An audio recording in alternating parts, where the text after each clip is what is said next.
এই দুনিয়ার জগৎটাকে খুবই তোমরা মান্যতা দিচ্ছ, আখিরাতকে বলে ভুলে গিয়ে দুনিয়া দুনিয়া করে যাচ্ছ। তাহলে তোমরা শুনো, এই দুনিয়ার জগৎটা কোনো জগৎ নয়, ইল্লা মাতাউল গুরুর, এটা হলো ধোঁকার সামান। এখানে যত কিছু আছে সব ধোঁকা, সব ধোঁকা। আপনার বন্ধুটা ধোঁকা, আপনার বিল্ডিংটা ধোঁকা, আপনার জমি জায়গাগুলো ধোঁকা, আপনার মোটর সাইকেলটা ধোঁকা, আপনার বোলেরোটা ধোঁকা, আপনার টোটো গাড়িটা ধোঁকা, আপনার মোবাইলটা ধোঁকা, যত কিছু আছে সবগুলো ধোঁকা। এই মাইকটাও ধোঁকা, প্যান্ডেলটাও ধোঁকা, যত সামান দুনিয়ার মধ্যে আছে সবগুলো ধোঁকা। এই জন্য আল্লাহ তাআলা বলছেন এই দুনিয়াটা আসল সামান নয়, এটা হলো ধোঁকার সামান। তো এটা কি ধোঁকার সামান? উদাহরণ নেন, আপনার একটা সন্তান সৌদি আরবে আছে, কিংবা দুবাইয়ে আছে, আর কিংবা কাতারে আছে। তো সৌদি আরব থেকে টাকা পাঠাচ্ছে, আব্বা টাকা নাও, বাড়ি করতে হবে, আসবো, বিয়ে করব। তো বেটা লাখে লাখে টাকা পাঠালো, আপনি সেই টাকা নিয়ে বাড়ি দিলেন, আর কিছু করলেন, আর কিছু করলেন। তো বাড়ি দেওয়ার পরে একটা সুন্দর করে বাড়ি দিলেন, বাড়ি দেওয়ার পরে সেই বাড়িটাকে প্লাস্টার করলেন, রং করলেন, কাজ বসালেন, টাইলস বসালেন, এত সুন্দর করে সাজিয়ে দিলেন। এই বাড়িটাতে ঢুকবে কে? না তো এই সন্তানটা, যে সন্তানটা আপনার সৌদি আরবে আছে, এই সন্তানটা। অতএব যখন আপনার বাড়িটা কমপ্লিট হয়ে গেল, সেই সময় আপনি যখন দেখছেন আমার বাড়ি কমপ্লিট, আপনি আপনার ছেলে মহবুলকে ফোন করছেন, বাটা চলে এসো, তোমার বাড়ি কমপ্লিট হয়ে গেছে, অতএব তুমি বাড়ি এসো, কিছুদিন পরেই তোমার বিয়ে শাদী লাগিয়ে দিব। দুর্ভাগ্যবশত বাড়ি যেদিন কমপ্লিট হলো, তার 3 দিন পরে আল্লাহ তাআলার তুফান এলো, কিংবা ভূমিকম্প এলো, বাড়িটা একবারে চুরমাচার হয়ে গেল, বসে গেল জমিনে। তখন আপনি মাথাকে ঠাঠাবেন আর বলবেন, হায় আল্লাহ, দুনিয়াটা ধোঁকা। এত সুন্দর করে আমার ছেলেটার জন্য বাড়ি দিয়েছিলাম, এত সুন্দর করে একটা বিল্ডিং সাজিয়েছিলাম, এত সুন্দর করে কাজ বসিয়েছিলাম, এত সুন্দর করে সাজিয়েছিলাম। আসবে, আসার পরে আমার সাথে দুটো কথা বলবে, একটা সুন্দর বউ দেখবো, দেখার পরে বউ, ওই বউটার সাথে আমার ছেলেটার বিয়ে দিব, কত আয়েশ আরাম হবে, কত মজ মাস্তি হবে। কিন্তু ওই মজ মাস্তি আরাম আয়েশ ভেঙে দিল কাতে, তো বাড়িটা ধ্বংস হয়ে গেল তাতে। এই জন্য আল্লাহ তাআলা বলছেন এই দুনিয়ার সামান কোনো সামান নয় রে, এটা হলো ধোঁকার সামান। সব কিছু এখানে ধোঁকা। কিংবা এর উল্টোটা হতে পারে কি, আপনার বাড়ি সব কিছু কমপ্লিট হয়ে গেছে, ছেলেটা আস্তে আস্তে হেলিকপ্টারে পড়ে মারা গেল, কিংবা আর কিছু হলো, তখন আপনি বাড়িটাকে নিয়ে বাড়িটাতে মাথা ঠুকবেন আর বলবেন, হায় আল্লাহ, এতগুলো বাড়ি আমি কি করব, এত রং করা বাড়ি আমি কি করব, এত টাইলস বসা বাড়ি আমি কি করব, এই সামানগুলো আমি কি করব, এগুলো সব আমাকে ধোঁকা দিয়ে দিল। তার মানে কি, দুনিয়ার যত সামান আছে সবগুলো ধোঁকা। অতএব এই দুনিয়ার মায়াতে আপনি কখনো পড়বেন না। দুনিয়ার দাম জানেন? দুনিয়ার দাম হলো, আমার কাছে এক নয়ও নয়, আল্লাহর কাছেও নয়, নবীর কাছেও নয়। কেন? বিশ্বনবী একদিন রাস্তাতে দেখছেন যে একটা মরা কান কাটা বকরি পরে আছেন, মাররা বেজাদিন। তো হাদিসের ভাষা হলো যে ওই জায়গাতে রাসূল সাল্লাল্লাহু আলাইহি সাল্লাম যখন চলাচল করছিলেন, তখন সেই জায়গাতে একটা মরা কান কাটা বকরি দেখলেন। তো দেখার পরে সাহাবীদেরকে জিজ্ঞাসা করছেন, আল্লাহ পাকের ও আমার সাহাবীরা, তোমরা বলো তো, এই মরা কান কাটা বকরিটাকে তোমাদের মধ্যে কি কেউ পছন্দ করবে 1 দিরহামের বিনিময়ে তাকে কিনে নিতে? সাহাবীগণ, আমার সাথীরা, বলো, তোমাদের মধ্যে এমন কোন মানুষ আছে যে মানুষটা এই মরা বকরিটাকে কিনে নেবে? আছে? 1 টাকা লাগবে, মাত্র 1 দিরহাম লাগবে, 1 দিরহাম লাগবে। তখন সাহাবীরা বলছেন, আল্লাহ পাকের নবী, কেমন কথা বলছেন? এটা তো একটা কান কাটা বকরি, তাও আবার মরা বকরি, একটা কান কাটা মরা বকরিকে কিভাবে একটা মানুষ কিনে নিতে পারে? তো বিশ্বনবী বলছেন, তোমরা শুনে নাও আমার সাহাবীরা, এখন তোমাদের কাছে একটা কান কাটা বকরির যেমন দাম নাই, একটা কান কাটা মরা বকরির যেমন 1 পয়সাও তোমরা মূল্য দাও না, ঠিক এরকম আল্লাহ রাব্বুল আলামিন এই দুনিয়াটাকে 1 পয়সাও মূল্য দেন না। তোমাদের কাছে এই কান কাটা বকরিটা, মরা বকরিটা যত নিকৃষ্ট, আল্লাহর কাছে দুনিয়াটা তার চাইতে বেশি নিকৃষ্ট। অতএব দুনিয়ার মায়াতে তোমরা পড়বে না। দুনিয়া থেকে বেঁচে থাকো ভাই, দুনিয়া থেকে বেঁচে থাকো। দুনিয়াতে কি আছে? দুনিয়াতে কি আছে মনে রাখবেন, যেই মানুষগুলো পৃথিবীতে সৎ ভালো মানুষ, তাদেরকে দুনিয়া আরাম দিবে না, তাদেরকে দুনিয়া সবসময় কষ্টতে রাখবে।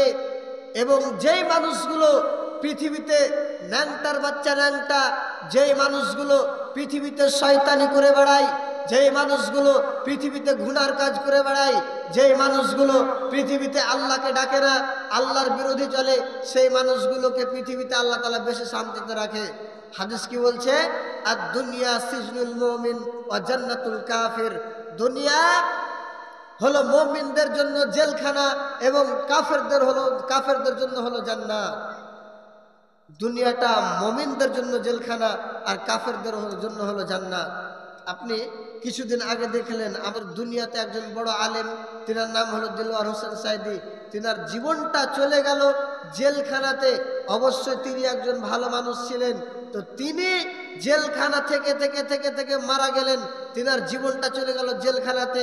তো তিনি যদি মুমিন হন, আশা করি আল্লাহ তাআলা তিনাকে মুমিন করেছিলেন এবং তিনি তার ঈমানের উপরে অটল ছিলেন, অবশ্যই তিনি হয়তো মুমিন ছিলেন। তো আল্লাহ তাআলা নবী বলছেন যে দুনিয়াটা হলো মুমিনদের জন্য জেলখানা। দিলওয়ার হোসেন সাইদি সাহেব উনি জেলখানায় থেকে থেকে থেকে থেকে নিজের জীবনটাকে বরবাদ করে দিলেন। আপনি দেখছেন, আপনাকে চোখে চোখে উদাহরণ দিচ্ছি, একজন এত বড় আলেম তিনি জেলখানায় থেকে নিজের জীবনটাকে অতিবাহিত করে দিলেন, মারা গেলেন। অথচ বাংলাদেশের সরকার শেখ হাসিনা তাকে ছাড় দেননি। তাহলে এত সুন্দর একজন আলেম, যার বয়ান শুনলে আপনার নিন আসবে না, যার বয়ান শুনলে আপনার মনটা ঠান্ডা হয়ে যাবে, এরকম একজন আলেমকে জেলে বন্দি করে রাখা হয়েছে। তো দুনিয়াটা আলেমদের জন্য, মুমিনদের জন্য জেলখানা নয় তো কি? এই জন্য নবী বলছেন দুনিয়াটা হলো মুমিনদের জন্য জেলখানা এবং কাফেরদের জন্য হলো জান্নাত। কাফেররা অনেক আরাম করবে এই দুনিয়াতে, খাবে দাবে পড়বে, যত কিছু আছে সব কিছু করবে এই দুনিয়াতে। অতএব কাফেরদের দিকে দেখে হবে না, আপনি এই দুনিয়াতে সুন্দরভাবে মানুষের সাথে উঠা বসা করুন, সুন্দরভাবে চলাফেরা করুন, আল্লাহকে ডাকেন, তাহলে কাল কিয়ামতের মাঠে আপনি অবশ্যই অবশ্যই পার পেয়ে যাবেন, লাভবান হয়ে যাবেন। কেননা একটা হাদিস আপনাকে শোনাই, রাসূলুল্লাহ সাল্লাল্লাহু আলাইহি ওয়াসাল্লাম বলছেন, আত-তালাআতু ফিল জান্নাহ ফারাআইতু আকসারা আহলিহাল ফুকারা। নবীজি বলছেন যে আমি যখন জান্নাতের দিকে তাকালাম, তখন সেই জায়গাতে দেখতে পেলাম অধিকাংশ গরিব ফকিররা জান্নাতে ঢুকে আছে। রাসূল বলছেন এই কথা যে আমি যখন জান্নাতের দিকে তাকালাম, তখন দেখলাম জান্নাতের মধ্যে অধিকাংশ গরিবেরা ঢুকে আছে, অধিকাংশ ফকিরেরা ঢুকে আছে, অধিকাংশ অসহায় দরিদ্ররা ঢুকে আছে। ওয়াত-তালাআতু ফিন-নার, আমি যখন জাহান্নামের দিকে তাকালাম, জাহান্নামের দিকে দেখলাম, তখন আমি জাহান্নামে দেখতে পেলাম জাহান্নামে অধিকাংশ নারীরা ঢুকে আছে, অধিকাংশ নারীরা ঢুকে আছে, অধিকাংশ নারীরা ঢুকে আছে।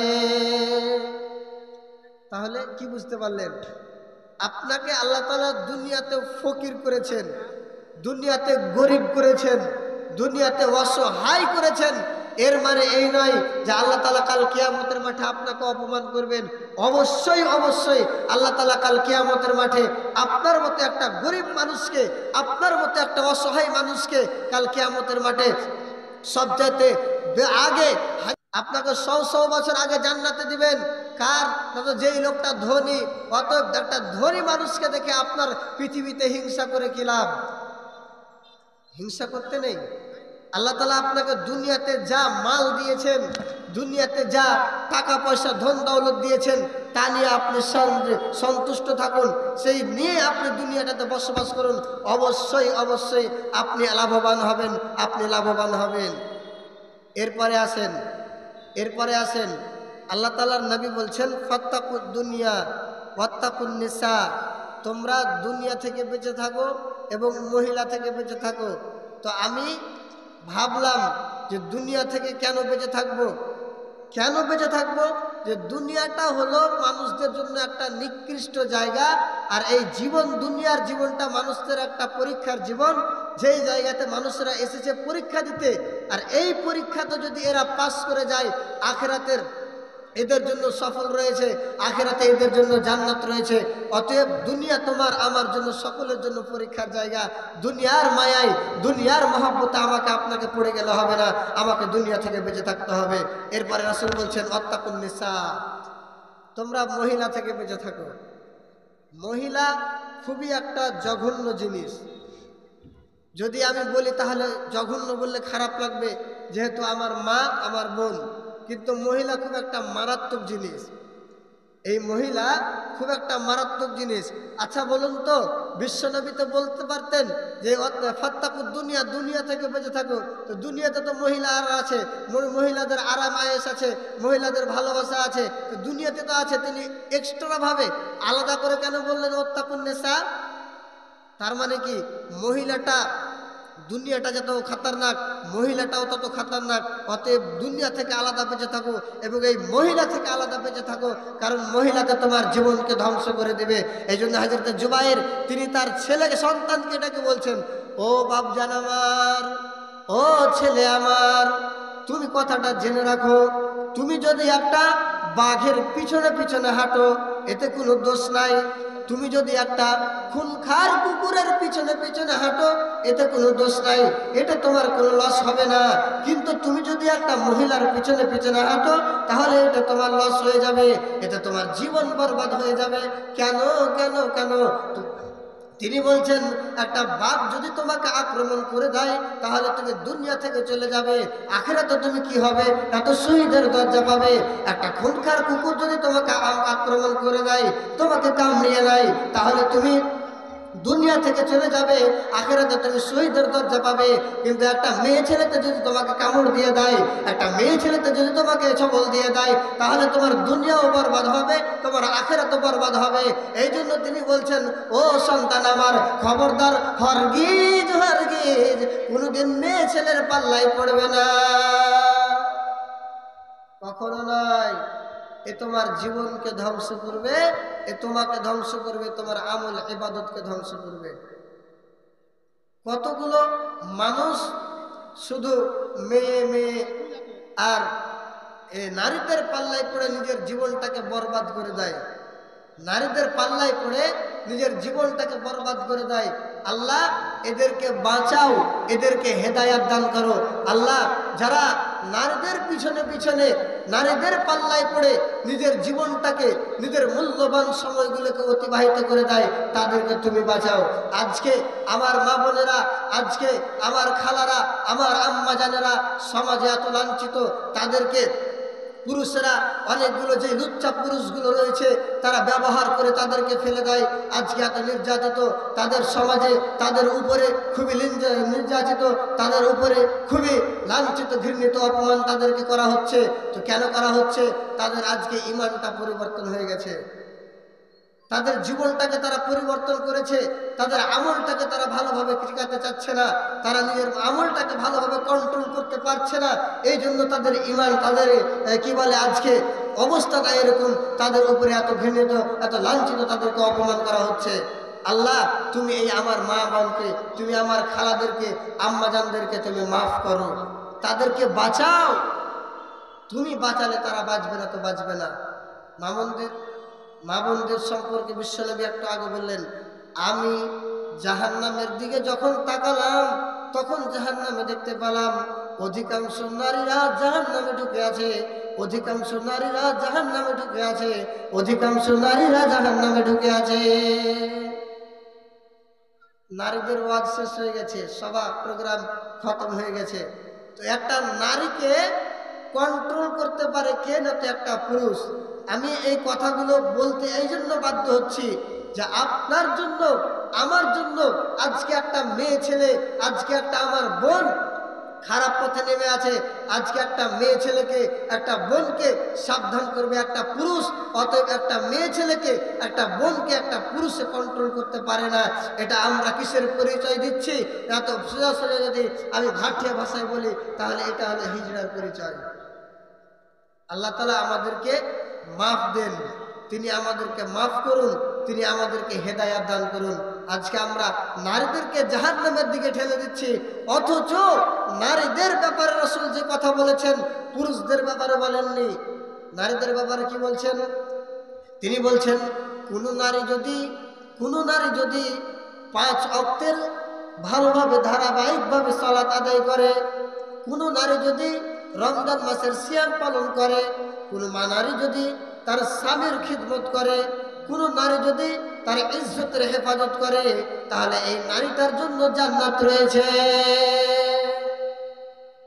এই কথা বলেননি। কোনো পুরুষ যদি 5 ওয়াক্ত ধারাবাহিকভাবে নামাজ আদায় করে, কোনো পুরুষ যদি রমজান মাসের সিয়াম পালন করে, কোনো পুরুষ যদি কি করে তত নিজের ইজ্জতের হেফাজত করে, কোন পুরুষ যদি নিজের স্ত্রীকে খুশি রাখে, তাহলে সেই পুরুষটার জন্য আল্লাহ তাআলা জান্নাত রেখেছেন। এই কথা আল্লাহ রাসূল বলেননি, কিন্তু নবীজি বলছেন একজন মহিলা সম্পর্কে। তিনি বলছেন একটা মেয়ে ছেলে যদি সে ধারাবাহিকভাবে 5 ওয়াক্তের নামাজ আদায় করে, একটা মেয়ে ছেলে যদি সিয়াম পালন করে, একটা মেয়ে ছেলে যদি লজ্জা স্থানের হেফাজত করে, একটা মেয়ে ছেলে যদি নিজের স্বামীর খিদমত করে, তাহলে এই মেয়ে ছেলেটার জন্য জান্নাত রয়েছে। এই কথা কে বলছেন? না তো বিশ্বনবী বলছেন। তাহলে মেয়ে ছেলের জন্য এত সুন্দর একটা অফার, এত সুন্দর একটা অফার, সেই অফারটা আমার আপনার জন্য নয়। মেয়েদেরকে আল্লাহ তাআলা খুবই সম্মান দিয়েছেন এবং তিনি বলেছেন যে মান আলা জারিয়াতাইনে ফাআদ্দাবাহুন্না ওয়া আহসানা ইলাইহিন্না ফালাহুল জান্নাহ। বিশ্বনবী বলছেন যে মানুষটা কোনো একটা দুজন কন্যাকে লালন পালন করবে, তাদেরকে শিষ্টাচার দিবে, তাদেরকে আদব কায়দা দিবে, তাদেরকে জ্ঞান দান করবে, তো সেই লোকটার জন্য কি রয়েছে? তো তার জন্য জান্নাত রয়েছে। একটা দুটা মেয়ে ছেলের কথা বলছেন, দুটা মেয়ে কন্যাকে কি করতে হবে? না তো সেই মেয়ে ছেলে দুটাকে সুন্দরভাবে ছোট থেকে লালন পালন করে তাদের বয়স যখন 15+ কিংবা যুবতী যখন তারা হয়ে যাবে, তখন তাদেরকে কি করতে হবে? বিয়ে দিয়ে দিতে হবে। আর এই কাজটা যদি কোনো পুরুষ করে, তাহলে আল্লাহর কসম যেই পুরুষটা করবে সেই পুরুষটার জন্য বিশ্বনবী বলছেন এই পুরুষটার জন্য জান্নাত রয়েছে। তাহলে কত সুন্দর কথা! এটা সম্মান কাদের? মেয়েদের। বিশ্বনবী এই কথা বলেননি। কোন মানুষ যদি একটা দুটা ছেলেকে লালন পালন করে, তারপরে ছেলে দুটাকে শিক্ষা দান করে, তাদেরকে শিষ্টাচার দান করে, তারপরে যখন তারা বড় হবে তাদেরকে বিয়ে দিয়ে দিবে, এরকম কাজ যদি কোনো মানুষ করে, তাহলে সেই লোকটা জান্নাতে যাবে। এই কথা বিশ্বনবী বলেননি, কিন্তু নবীজি বলছেন কোন পুরুষ যদি একটা দুজন কন্যাকে লালন পালন করে, তাদেরকে শিষ্টাচার দেয়, তাদেরকে ভালো জ্ঞান দেয়, তাদের বিয়ে দিয়ে দেয়, তাহলে সেই লোকটার জন্য জান্নাত রয়েছে। কত সুন্দর অফার! কার জন্য? মেয়ে ছেলের জন্য।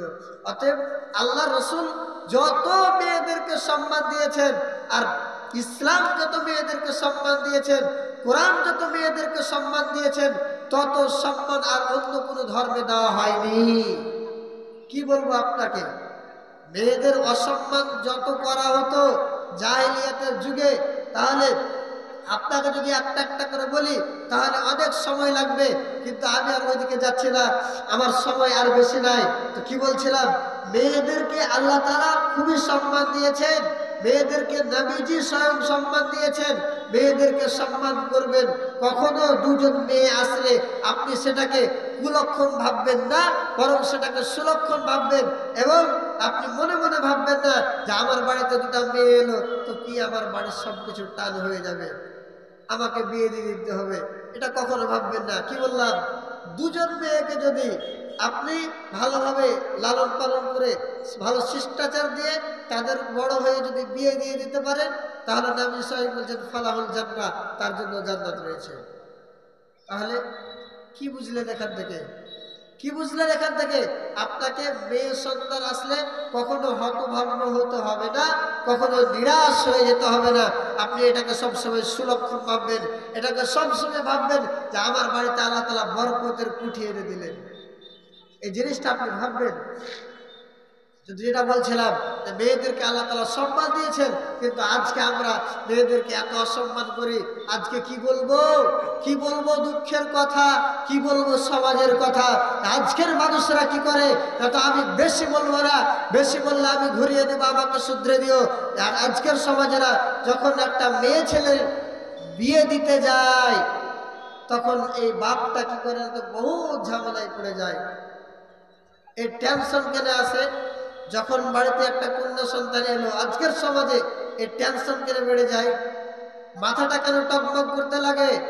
বড় হলে এই মেয়ে ছেলেটাকে তো ছোট থেকে পড়াশোনা করে লালন পালন করে 15 বছর কোনো রকম করবো, আর 15 বছরের পরে এর আবার বিয়ে দিতে হবে। সেই জায়গাতে 3-4 লাখ টাকা না হলে কথাই নাই। এই জন্য একটা বাপের টেনশনটা বেড়ে যায়। কিন্তু আজকে আমাদের সমাজ, আজকে আমাদের এই সমাজ যে কাণ্ড ধরেছে, যে কর্ম ধরেছে, এই কর্মতে আমাদেরকে আজকে ধ্বংস করে দিল। কত নারী জীবন দিয়ে দিল, কত নারী জীবন দিয়ে দিল, কত নারী জীবন দিয়ে দিল। অতএব এই জন্য কবি বলছেন যে আজকের সমাজের লোকেরা কি করে, যখন তারা বিয়ে করতে যায় তখন নিজেরা পণ না হলে বিয়েই করে না, এরা দুনিয়ার মহব্বতে পড়ে গিয়েছে। আচ্ছা বন্ধুরা, পণটা কখন চালু হলো? পণ কখন চালু হলো? সত্যিকারের এটা কোনো ইতিহাস নয়, আর বইয়ে কোনো জানা নাই, কিন্তু আমি কারো কাছে শুনেছি, আপনাকে সেইভাবে বলছি। পণ চালু হয়েছিল হিন্দুদের কাছ থেকে, আর হিন্দুদের কাছ থেকে শিখে নিয়েছিল কারা? কিছু বাঙাল টাইপের লোক থেকে, যাদেরকে আমরা বেরেলি কিংবা হানাফি বলি, এই লোকগুলা শিখে নিয়েছিল। জামাইকে পণ দিতে হবে, এই রেওয়াজ কসম আল্লাহর বলছি আমার শেষ সমাজে ছিল না। এই রেওয়াজ ছিল কাদের সমাজে? অথবা হিন্দুদের, বাঙালদের সমাজে ছিল। কি করতো বাঙালেরা? যখন দেখলো আরে ওরা ওদের জামাইকে অত সাজাতে পারছে, এত সুন্দর টুপি পড়াচ্ছে, পালকিতে নিয়ে যাচ্ছে, আর কিছু করছে, তা আমরা আমাদের জামাইকে পারবো না? বলছে পারবো না কেন? পারবো, আমাদের কি কমি আছে? বলছে পারবো তো, অত দেবো না, একটা জামা দিয়ে দাও। বলছে ঠিক আছে দিয়ে দাও। জামা দিয়ে দিল। একটা গরিব শ্রেণীর মানুষ কি করলো, দাদা একটা জামা দিয়ে দিল। জামা দিয়ে দেওয়ার পরে একটা উঁচু শ্রেণীর মানুষের বাড়িতে যখন বিয়ে লাগছে, তখন সে হিংসা করে বলছে ওরা তো ওদের জামাইকে একটা জামা দিয়েছিল, আমরা একটা প্যান্ট দিব। এইভাবে আস্তে আস্তে কি হলো, কেউ বলছে ওরা জামা প্যান্ট দিয়েছে, আমরা একটা ঘড়ি দেব। আবার কেউ বলছে ওরা ঘড়ি দিয়েছে, আমরা একটা সাইকেল দেব। জামাইয়ের আদর করতে করতে করতে করতে এখন জামাই শ্বশুরকে আদর করছে। শ্বশুর মশাই, যদি আপনি আমাকে টোটো আর আপাচি আর স্করপিও না দেন, তাহলে আমি বিয়ে করবো না, পারবো না বিয়ে করতে। অথচ আল্লাহ রাসূল সাল্লাল্লাহু আলাইহি সাল্লামকে যখন হযরত আলী এসে বললেন, আল্লাহ পাকের নবী আপনার বেটিকে বিদায় দেন, আমি আপনার বেটিকে ঘরে নিয়ে যাব বিয়ে করে। রাসূল বলছেন আমার বেটিকে তুমি নিয়ে যাবে তো কিছু মোহরানা দাও, দিয়ে নিয়ে যাও। তখন আলী বলছেন আল্লাহ পাকের নবী কথা কি বলবো, আমি আপনার কাছে লালন পালন হয়েছি, আপনার বাড়িতে মানুষ হয়েছি, আপনি আমাকে দেখেছেন, আমি খুবই গরিব অসহায় মানুষ, আমার বাড়িতে আপনার মেয়ে ফাতেমাকে দেওয়ার মতো কিছু নাই। কিছু নাই? আরে তুই যে দেখেছিলাম ওই যুদ্ধে, তুই একটা কি বলে, যুদ্ধে যখন মিলিটারিরা যুদ্ধ করে যায়, তখন সেই যুদ্ধের পোশাকগুলোকে বর্ম বলা হয়।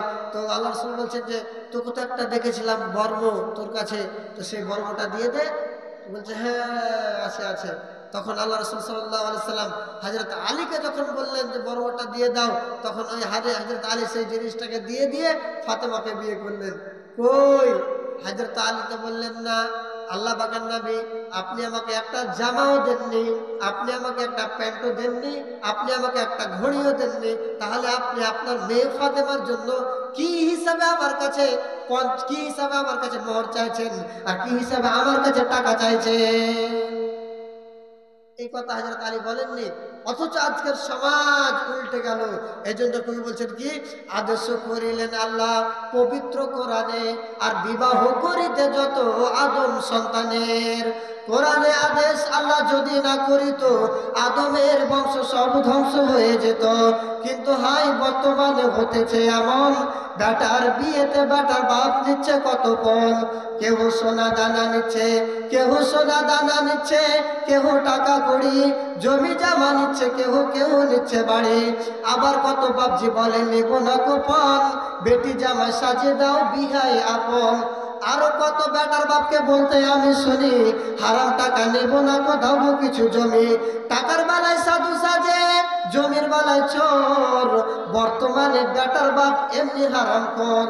চোর লোকে চুরি করে অন্ধকার হলে, আর চোর লোকে চুরি করে অন্ধকার হলে, বেটার বাপ করে চুরি দিনের উজ্জ্বলে।